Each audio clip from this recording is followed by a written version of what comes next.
네, 안녕하세요. 부산 퍼스널 트레이너 김귀웅입니다. 오늘 소개해 드릴 강좌는 스쿼트 할 때 제대로 동작 수행이 안 된다라든지 어떠한 원리에 의해서 잘 안 되는지 또 어떻게 하면은 잘 할 수 있는지에 대해서 제가 오늘 상세하게 설명해 드리도록 하겠습니다. 우리가 스쿼트라고 하면은 다리를 11자를 놓고 앉았다가 일어나는 동작이라고 많이들 생각하고 계시죠. 대부분이 놓치고 있는 것 중에 하나가 이 상체의 움직임인데요.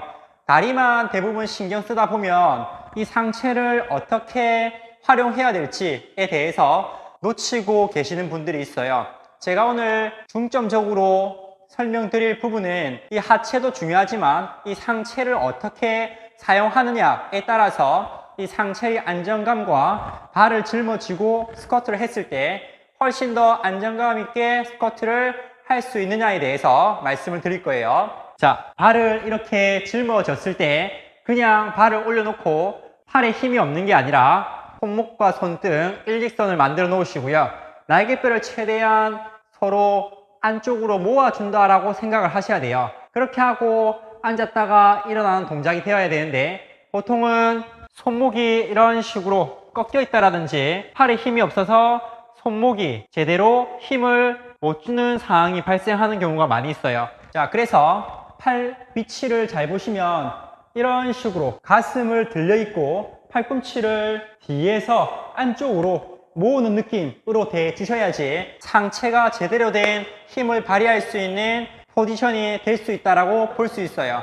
기본적인 세팅 값이 잘 설정되어 있어야지 안정감 있는 수직 운동이 될 수가 있고, 이 상체의 움직임이 확보되어 있지 않은 상태에서 다리 운동을 하시게 되면 움직임 자체가 불안정해지고 무릎과 발목의 움직임 또한 흔들릴 수밖에 없어요. 그래서 상체의 움직임, 가슴을 들어 놓으시고 가슴을 앞으로 내민다는 느낌으로 잡아주시고 팔꿈치 날개뼈를 뒤로 확실하게 모아주시는데, 대부분이 구부정한 라운드 숄더가 있다라고 생각했을 때는 이 움직임이 잘 안 되기 때문에 손목이 많이 꺾여요. 그런 분들은 발을 조금 더 넓게 잡고 한다라든지 아니면 발을 잡고 하기보다는 앞으로 덤벨을 잡아 놓은 상태에서 덤벨 잡아 놓고 가슴을 들어 놓고 동작을 수행하는 것도 하나의 방법이 될 수 있겠죠. 물론 이러한 동작을 하기에 앞서서 기초 체력과 몸의 가동성, 유연성, 이런 어깨의 움직임이 원활하게 잘 나온 상태여야지만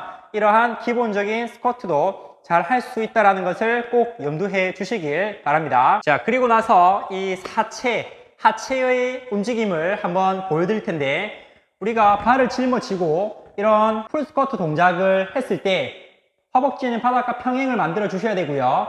그리고 골반을 뒤로 보내시고 허리는 세워져 있는 상태에서 발을 잡을 수 있어야지 위아래 운동을 했을 때 내가 원하는 허벅지와 이 엉덩이를 정확하게 타겟을 할 수 있어요. 하지만 무릎이 흔들린다라든지 발목의 가동성이 좋지 않아서 무릎이 앞으로 과도하게 나간다라든지 뒤꿈치가 들린다라든지 발바닥 중에서도 발날 쪽이 들리는 현상, 이런 현상들이 많이 나타나는 분들이 계시죠. 그래서 그런 분들은 처음부터 너무 다리를 11자를 놓고 앉았다 일어났다 하는 동작을 하기보다는 다리를 조금 넓게 벌려주시고요. 자, 넓게 벌리신 상태에서 그 상태에서 어깨 위에 손을 올리시고 무릎을 벌리면서 앉았다가 올라오는 동작을 해보시는 거예요. 다리의 스탠스를 조금 더 넓게 벌려주시면 다리의 움직임을 조금 더 안정감 있게 가져갈 수 있는데, 다리를 점점 좁힐수록 내 발목과 무릎과 고관절의 유연성들이 더 필요한 상황을 만들게 돼요.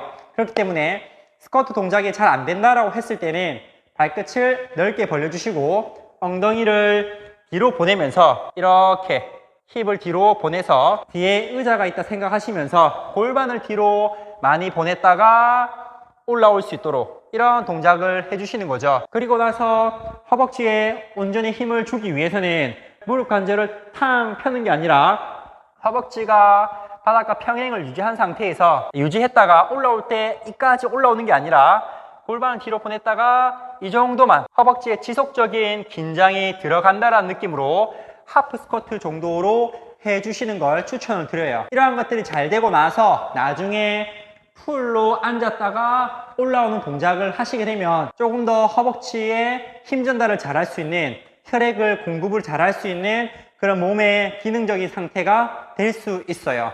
하지만 이런 움직임조차 안 된다라면은 힘을 전달하는 걸 1차적으로 생각을 해 주셔야 되고, 그리고 앉았을 때 무릎이 앞으로 나가지 않도록, 무릎이 앞으로 나간다는 거는 물론 못 받아줘서 그럴 수도 있지만 종아리 근육의 타이트함, 긴장도로 인해서 종아리가 제대로 늘어나지 못하고 스쿼트를 할 때 전방으로 내 몸의 중심이 앞에 쏠려 있으니까 뒤꿈치가 들리는 현상들이 나타날 수밖에 없어요. 그래서 그런 분들은 이런 기둥이 있다라면은 기둥에다가 엉덩이를 대시고 엉덩이로 기둥을 쓰는 느낌, 이런 식으로 범위를 제한을 해서 범위를 조금씩 만들어 보시는 거예요. 어떤 동작을 수행함에 있어서 어려움이 있거나 잘 안 되는 동작이 있으면은 그 상태에서 어떤 부분이 문제가 있는지 체크를 하고 그걸 하나하나 개선해 나가 주셔야지 나중에 무거운 중량을 들거나 다른 상체 운동을 하더라도 이 하체를 잘 사용할 수 있는 기능적인 움직임을 갖출 수 있게 되는 거예요. 대부분은 이러한 기초적인 움직임이 잘 나오지 않는 상태에서 바로 웨이트 트레이닝에 들어가게 되면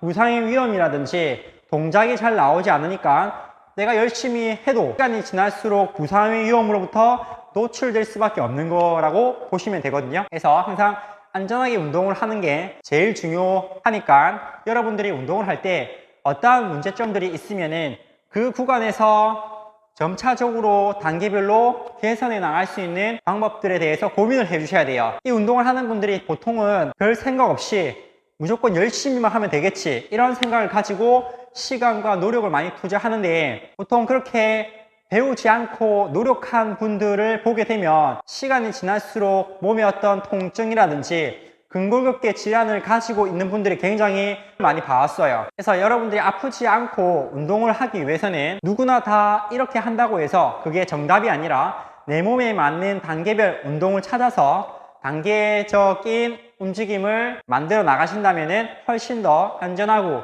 효율적으로 운동을 하실 수 있을 거예요. 물론 오늘 제가 말씀드린 내용 말고도 굉장히 많은 이 내용들을 제 유튜브 영상에 담아놨으니까 필요한 부분들은 제 목록에 들어가셔서 이 하체 운동에 대한 자세 교정 강좌를 보시면은 많은 강좌를 보실 수 있습니다. 오늘 영상 여기까지고요. 긴 영상 봐주셔서 감사합니다.